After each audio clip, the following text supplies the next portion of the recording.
નમસ્કાર મિત્રો, ઉત્તર પ્રદેશના મેરઠમાંથી એક એવો કિસ્સો સામે આવ્યો છે જે અત્યારે સોશિયલ મીડિયાથી લઈને રાજકીય વર્તુળોમાં ભારે ચર્ચાનો વિષય બન્યો છે. આ આખો મામલો એક દલિત યુવતીની હત્યા અને ત્યારબાદ ન્યાય માટે થયેલા વિરોધ પ્રદર્શન સાથે જોડાયેલો છે. મળતી વિગતો અનુસાર મેરઠમાં 20 વર્ષની એક દલિત યુવતી લલિતા ગૌતમની નિર્મમ હત્યા કરવામાં આવી હતી. આ ઘટનાને 2 મહિનાથી વધુનો સમય વીતી ગયો હોવા છતાં પ્રદર્શનકારીઓનો આરોપ છે કે પોલીસ દ્વારા આ કેસમાં યોગ્ય કે નક્કર કાર્યવાહી કરવામાં હજુ સુધી નથી આવી. પીડિત પરિવારને સમયસર ન્યાય ન મળતા સ્થાનિક લોકો અને દલિત સંગઠનોમાં ભારે અસંતોષ ફાટી નીકળ્યો હતો. આ જ આક્રોશ સાથે વિવિધ અનુસૂચિત જાતિના સંગઠનો અને કાર્યકરો મેરઠમાં એકઠા થયા હતા અને શાંતિપૂર્ણ રીતે ન્યાયની માંગણી સાથે વિરોધ પ્રદર્શન કરી રહ્યા હતા. પરંતુ આ પ્રદર્શન દરમિયાન અચાનક સ્થિતિ તણાવપૂર્ણ બની ગઈ હતી, જેના દ્રશ્યો તમે સ્ક્રીન પર જોઈ શકો છો. પ્રદર્શનકારીઓનો ગંભીર આરોપ છે કે મેરઠના એસએસપી અવિનાશ પાંડેના આદેશથી ત્યાં હાજર ભીડ પર લાઠીચાર્જ કરવામાં આવ્યો હતો. સોશિયલ મીડિયા પર એક વિડીયો પણ ખૂબ જ વાયરલ થઈ રહ્યો છે, જેમાં કથિત રીતે એક વરિષ્ઠ પોલીસ અધિકારી કસ્ટડીમાં લેવાયેલા પ્રદર્શનકારીઓ સાથે મારપીટ કરતા પણ નજરે ચડી રહ્યા છે.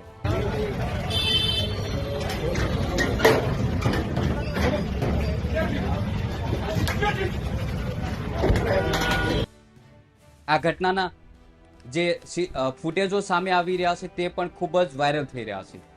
આ ઘટનામાં અટકાયત કરાયેલા દલિત કાર્યકર રવિ ગૌતમે પોલીસ પર ગંભીર આરોપો અને આક્ષેપો કર્યા છે. તેમણે કહ્યું છે કે પોલીસે જ્યાં તેની અટકાયત કરી હતી ત્યારે સરકારી ગાડી એટલે કે પોલીસ વેનની અંદર જ એસએસપી અવિનાશ પાંડે દ્વારા તેની સાથે ગેરવર્તણૂક અને મારપીટ કરવામાં આવી હતી. આ કથિત અમાન્ય વર્તન અને માનસિક આઘાતને કારણે રવિ ગૌતમે પોલીસ વેનની અંદર જ આત્મહત્યા કરવાનો પ્રયાસ કર્યો હતો તેવો પણ દાવો કરવામાં આવી રહ્યો છે.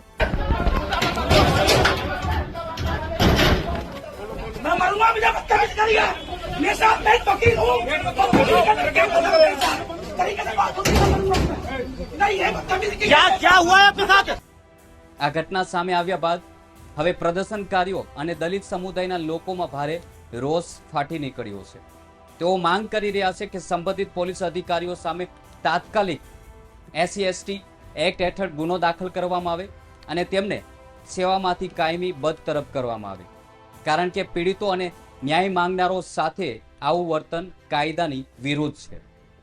આ સમગ્ર ઘટના વિશે વિગતવાર વાત કરીશું અને ઘટનાને લઈને જિગ્નેશ મેવાણીનું સૌથી મોટું નિવેદન અને તેમણે આકરા પ્રહારો પણ કર્યા છે તેના વિશે પણ વાત કરીશું.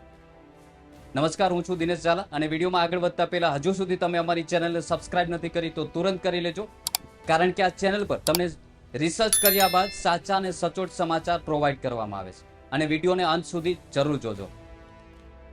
મિત્રો, આ ગંભીર ઘટના બાદ ગુજરાતના ધારાસભ્ય અને અગ્રણી નેતા જિગ્નેશ મેવાણીએ પણ સોશિયલ મીડિયા પર તીખી પ્રતિક્રિયા આપી છે. જિગ્નેશ મેવાણીએ આ પોલીસ કાર્યવાહીની સખત શબ્દોમાં નિંદા કરી હતી અને તેમણે એક સ્પોટ પર લખ્યું હતું કે મેરઠમાં શાંતિપૂર્ણ પ્રદર્શન કરી રહેલા દલિતો પર પોલીસનો આ હુમલો અત્યંત ગંભીર છે. હવે ન્યાય માંગવા ગયેલા કાર્યકરો પર જ ખોટી FIR નોંધીને તેમને ફસાવાના પ્રયાસ થઈ રહ્યા છે. આ ઘટના ઉત્તર પ્રદેશ પોલીસ અને ત્યાંની સરકારની માનસિકતાને છતી કરે છે. આવા આરોપ જિગ્નેશ મેવાણીએ સોશિયલ મીડિયાના માધ્યમથી ટ્વિટર X પર પોસ્ટ કરીને લગાવ્યા હતા. ટ્વિટર પોસ્ટ પણ તમે સ્ક્રીન પર જોઈ શકો છો. હવે આખા મામલાનો બીજો પક્ષ પણ સમજવો પણ ખૂબ જ જરૂરી છે. પોલીસની કાર્યવાહી અને પોલીસના નિવેદન જે સામે આવ્યા છે તેના પર નજર કરવી પણ ખૂબ જ જરૂરી હોય છે. બીજા પક્ષની વાત કરીએ તો જે ઉત્તર પ્રદેશ પોલીસ દ્વારા સત્તાવાર રીતે રજૂ કરવામાં આવ્યો છે. પોલીસના જણાવ્યા અનુસાર સોશિયલ મીડિયા પર જે આક્ષેપો થઈ રહ્યા છે તે વાસ્તવિકતાથી ખૂબ જ અલગ છે. એટલે કે જે સોશિયલ મીડિયા પર જે આક્ષેપો થઈ રહ્યા છે તે હકીકતથી ખૂબ જ અલગ છે. પોલીસનું કહેવું છે કે આ કેસમાં કાર્યવાહીની તમામ પ્રક્રિયાઓ સમયસર અને પારદર્શક તરીકે કરવામાં આવી રહી છે. પોલીસના સત્તાવાર સ્ટેટમેન્ટ મુજબ ગત 15 મેના રોજ TP નગર પોલીસ સ્ટેશન વિસ્તારમાંથી આ મહિલા ગુમ થઈ હતી, જેની માહિતી પીડિત પરિવાર દ્વારા તેના બીજા દિવસે એટલે કે 16 મેના રોજ પોલીસને આપવામાં આવી હતી. પોલીસે આ મામલાને ગંભીરતાથી લઈને તાત્કાલિક તપાસ શરૂ કરી હતી. તેના આગામી દિવસે એટલે કે 17 મેના રોજ રોહટા પોલીસ સ્ટેશન વિસ્તારમાં એક ગામમાંથી મહિલાનો મૃતદેહ મળી આવ્યો હતો પોલીસે વિલંબ કર્યા વગર તાત્કાલિક મૃતદેહની ઓળખ કરાવીને કાયદેસરની કાર્યવાહી હાથ ધરી હતી. આ કેસની તપાસ બ્રહ્મપુરીના સર્કલ ઓફિસર એટલે કે સીઓ દ્વારા પોતે કરવામાં આવી હતી. તપાસ દરમિયાન પોલીસે વધુ 2 વ્યક્તિઓની સંડોવણી શોધી કાઢી હતી, જેમને આ ગુનામાં પુરાવા મિટાવવામાં મદદ કરી હોવાનું પણ સામે આવ્યું છે. પોલીસે તે બંને વ્યક્તિઓ સામે પણ સંબંધિત કાયદાકીય કલમો હેઠળ ગુનો નોંધીને જરૂરી કડક કાર્યવાહી હાથ ધરી છે તેવું પોલીસનું કહેવું છે. પોલીસનું કહેવું છે કે આ કેસની શરૂઆતથી જ મૃતક મહિલાના પરિવારજનો સાથે તપાસ અધિકારી, સંબંધિત પોલીસ સ્ટેશનના પ્રભારીઓ અને સિવિલ લાઇન્સના સર્કલ ઓફિસર સતત સંપર્કમાં હતા. પરિવાર દ્વારા જે પણ મુદ્દાઓ કે શંકાઓ રજૂ કરવામાં આવી છે તે તમામ બાબતોનું પોલીસ અધિકારીઓ દ્વારા સંતોષજનક સમાધાન કરવામાં આવ્યું હતું. પોલીસનો આરોપ છે કે આમ છતાં કેટલાક અસામાજિક અને કાયદાનો ભંગ કરનારા તત્વોએ પીડિત પરિવારને ભટકાવવાનો પ્રયાસ કર્યો હતો. આ કેસને ખોટો મોડ આપીને માત્ર મેમોરેન્ટ એટલે કે જ્ઞાપન આપવાના બહાને મોટી ભીડ એકઠી કરવામાં આવી હતી અને હાઈવે પર ચક્કાજામ કરીને રસ્તો બંધ કરી દેવામાં આવ્યો હતો. ત્યાં હાજર પોલીસ અને વહીવટી તંત્રના ઉચ્ચ અધિકારીઓએ કાયદો અને વ્યવસ્થા જાળવી રાખવા માટે પ્રદર્શનકારીઓને વારંવાર સમજાવ્યા હતા, પરંતુ લાંબા સમય સુધી સમજાવવા છતાં પણ જ્યારે રસ્તો ખોલવામાં ન આવ્યો ત્યારે સામાન્ય જનતાની સુવિધા અને ટ્રાફિક વ્યવસ્થાને પૂર્વવત કરવા માટે પોલીસે કાયદાની મર્યાદામાં રહીને ન્યૂનતમ બળ પ્રયોગ એટલે કે જરૂરી લાઠીચાર્જ કરવો પડ્યો હતો. એસએસપીએ શું કહ્યું છે ત્યાંના ઉચ્ચ અધિકારીએ તે પણ સાંભળો. देखिए 15 मई को थाना टीपी नगर से एक महिला चली गई थी, जिनके बारे में उनके परिजनों द्वारा 16 मई को गुमशुदगी दर्ज कराई गई थी. 17 मई को उनका शव थाना रोहटा के ग्राम से जहां की वो रहने वाली थी वहां से बरामद हुआ था. तत्काल शव की शिनाख्त की गई थी. सीसीटीवी के ट्रेल के आधार पर जिस भी व्यक्ति के साथ वो जाते दिखाई पड़ी थी उसको गिरफ्तार किया गया था. प्रकरण में यह संज्ञान में आया था कि इनकी पूर्व से जान पहचान थी एवं आपसी विवाद को लेकर इस लड़के ने उनकी हत्या कर दी थी. इस लड़के का भाई और खेत का मालिक जिन्होंने साक्ष्य मिटाने में इस लड़के का मदद किया था उनको भी पुलिस ने अपनी तरफ से ही मुकदमे में नामजद किया था. इस मुकदमे की विवेचना क्षेत्राधिकारी ब्रह्मपुरी के द्वारा की जा रही थी. इनको द्वारा लगातार जो भी पीड़ित पक्ष है उनसे बात की जा रही थी. कल भी वो उनके घर गई थी और जितने परिजन हैं उनके द्वारा विवेचना पर संतुष्टि भी जताई गई थी, जिसके वीडियो साक्ष्य भी हम लोगों के पास मौजूद हैं.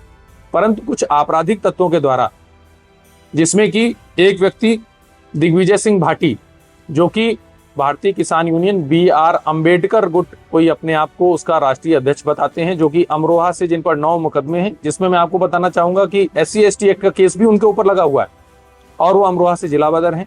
उसके अलावा नोएडा के एक रवि गौतम जिन पर 4 मुकदमों का आपराधिक इतिहास हमें मिल चुका है, अन्य की जानकारी की जा रही है. एक अन्य व्यक्ति जिस पर राष्ट्रीय सुरक्षा कानून के तहत भी कार्रवाई की जा चुकी है. ऐसे व्यक्तियों के द्वारा भोले भाले लड़कों को, जिसमें कई नाबालिग लड़के भी शामिल थे, जिनसे हमने जब बात की तो उन्हें प्रकरण का ABCD कुछ भी नहीं पता था कि क्यों हमें यहाँ पर बुलाया गया है. उनको भड़काकर पहले सभी लोग शांतिपूर्वक कमिश्नरी पार्क में बैठे हुए थे. सभी अधिकारियों द्वारा उनसे वार्ता की जा रही थी. उनसे ये भी कहा गया था कि जिसको भी ज्ञापन देना है या जो भी विवेचनात्मक बिंदु आप चाहते हैं वो हमें लिख के दे दीजिए. उस पर कुछ लोग राजी भी थे, लेकिन इन आपराधिक तत्वों के द्वारा उन्हें भड़काकर कलेक्ट्रेट के गेट के सामने रोड जाम की गई, जिससे आने जाने वाले लोगों का आवागमन बाधित हुआ. जितने अधिकारीगण हैं उनका आवागमन बाधित हुआ. इनसे लगातार वार्ता जारी रही, लेकिन बहुत लंबा समय निकल जाने के बाद में और सारी चेतावनी इन्हें दिए जाने के बाद में इनको आवश्यक न्यूनतम बल का प्रयोग कर वहां से हटाया गया है. इस प्रकरण में जिन लोगों के द्वारा ये अराजकता फैलाई गई है और जिनका जिस प्रकार का आपराधिक इतिहास है, उनके विरुद्ध सम्यक धाराओं में थाना सिविल लाइन पर मुकदमा पंजीकृत किया जा रहा है. इस प्रकरण में अभी तक 5 लोग हम लोग की हिरासत में आ गए हैं. अन्य लोगों के लिए हमने टीम लगा दी है और इस प्रकार की अराजकता बिल्कुल भी बर्दाश्त नहीं की जाएगी. મિત્રો, આજ કાર્યવાહીના ભાગરૂપે પોલીસે અમરોહા જિલ્લાના હસનપુરના રહેવાસી દિગ્વિજયસિંહની ધરપકડ કરવામાં આવી છે. પોલીસના જણાવ્યા અનુસાર પકડાયેલા આ શખ્સનો મોટો ગુનાહિત ઇતિહાસ રહ્યો છે, એટલે કે ક્રિમિનલ રેકોર્ડ પણ રહ્યો છે. તેની સામે અગાઉથી જ અલગ અલગ પોલીસ સ્ટેશનમાં 9 જેટલા ગંભીર ગુના નોંધાયેલા છે, જેમાં ભારતીય ન્યાય સંહિતા અને SC/ST એક્ટ હેઠળના અનેક ગુનાઓ પણ નોંધાયેલા છે. પોલીસ અત્યારે આ કેસમાં સંડોવાયેલા અન્ય વ્યક્તિઓની ભૂમિકાની પણ ઊંડાણપૂર્વક તપાસ કરી રહી છે અને પુરાવાના આધારે તેમની સામે કડક કાર્યવાહી અને કડક કાયદેસર પગલાં પણ ભરી રહી છે તેવું પણ પોલીસ દ્વારા નિવેદન આપવામાં આવ્યું છે. એક તરફ દલિત સંગઠનો અને કાર્યકરો પોલીસ પર કસ્ટડીમાં અત્યાર સુધી જે ગુજારવામાં અને ખોટા કેસ દાખલ કરવાનો ગંભીર આરોપ લગાવી રહ્યા છે, તો બીજી તરફ પોલીસ પ્રદર્શનકારીઓનો ગુનાહિત ઇતિહાસ સામે લાવીને આખા પ્રદર્શનને અસામાજિક તત્વો દ્વારા આયોજિત કરાયેલું કાવતરું ગણાવી રહ્યા છે. આ હિંસક વિવાદ અને કથિત મારપીટના વાયરલ વિડીયોએ હવે આખા વિસ્તારમાં તણાવ વધારી દીધો છે. આવનારા સમયમાં આ મામલે સરકાર કે ઉચ્ચ અધિકારીઓ દ્વારા શું તપાસ કરવામાં આવે છે કે કેવા આદેશો આપવામાં આવે છે તેની હવે સૌની નજર છે. અને પીડિત પરિવારને ક્યારે અને કેવી રીતે ન્યાય મળશે તેના પર હવે લોકો નજર રાખી રહ્યા છે. આ સમગ્ર ઘટના પર તમારું શું કહેવું છે કમેન્ટ કરી જરૂર જણાવજો. અને આવી વધુ રસપ્રદ ન્યૂઝ સ્ટોરી જોવા માટે જોડાયેલા રહો અમારી ચેનલ સાથે. અને હજુ સુધી ચેનલને સબસ્ક્રાઇબ નથી કરી તો તુરંત કરી લેજો. મળીશું નવા એપિસોડ સાથે. જય હિન્દ.